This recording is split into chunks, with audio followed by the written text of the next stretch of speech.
munaasabadan tababarka loogu soo xidhayay cutubyo ka tirsan ciidamada damiska somaliland oo muddo 6 bilood oo tababar u socday isla markaasna xadhiga lagaga jirayay dhismo loo dhisay ciidamadaasi damiska waxa ka qayb galay madaxweynaha somaliland axmed maxamed maxamuud silaanyo xubno ka tirsan golaha wasiirada taliyaasha ciidamada duqa caasimada hargeysa iyo mas'uuliyiin kale ugu horeyna taliyaha ciidamada damiska somaliland sareeyo guuto axmed maxamed xasan sawaaxili ayaa waxa halkaasi ka jeediyay khudbad dheer oo ku saabsan maraxiladii kala duwanaa ay soo mareen ciidamada damiska somaliland waxa maanta sharaf iyo farxad weyn noo wada ah in madaxweynaheeni mudane axmed maxamed maxamuud nagala soo qayb galo xafladda loogu xidhayo cutubyo ka tirsan ciidanka damiska qaranka jamhuuriyadda somaliland oo socday 176 maalmood oo dhiganta 6 bilood iyo 6 maalmood ciidanka tiradoodu yihiin 6 kooxood oo kala ah 3 kooxood oo hargeysa waxa isla jira gobolada togdheer burco iyo gobolka gabiile oo wajaale ah iyo boorame ciidanka damiska iyaan la moodin waa kulliyad waxaa lagu baraa cilmiga damiinta oo koowa 2 cilmiga gargaarka koowaad first aid-ka 3 cilmiga korontada maadaama guryo la dagaalano korontada ku jirto ilaa 60kii waa la gubanayay hase yeeshee dalku muu lahayn ciidan damis imika sawaylaay mahadi dadaalkaagi waxqabadkaagi iyo dhiiranaashahaagi ayaad ku suurto gelisay muuqaalka quruxda maanta in hor joogta duqa caasimada hargeysa cabdiraxmaan maxamuud caydiid solteelko oo isaguna gacan weyn ka geystay taakulaynta ciidamadan ayaa madasha ka hadlay mudane madaxweyne ciidankani sidii hore loo sheegay wuxuu ka kooban yahay intaas oo gobol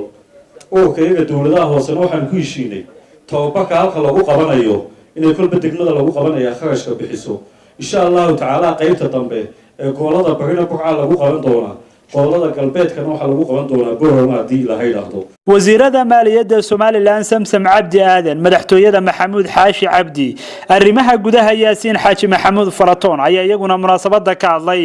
mid baan doonayay inaan ummadda reer Somaliland u sheego waxa weeyaan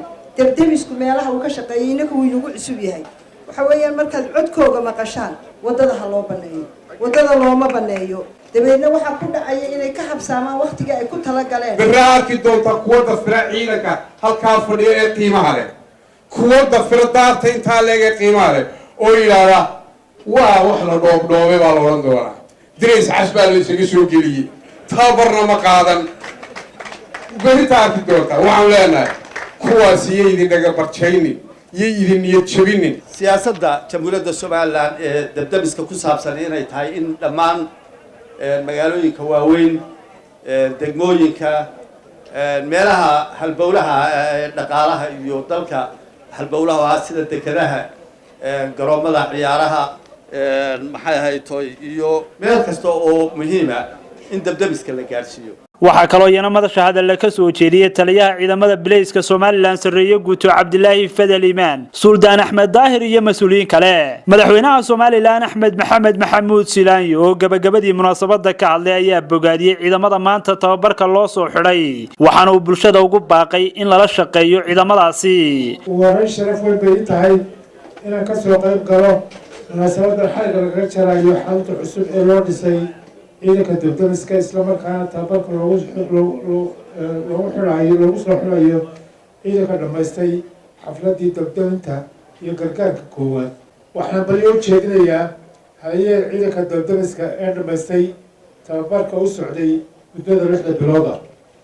sidoo kale waxaan si weyn u bogaadinayaa taliyaha ciidanka damiska sareeyo guud Axmed Maxamed Xasan Sawaaxili oo si hagar la'aan ugu adeegay ummadiisa waxaan u mahadnaqayaa dhammaan madaxda iyo mas'uuliyiinta doorka weyn ka qaatay in qarankan yeesho agab iyo ciidan la dagaalama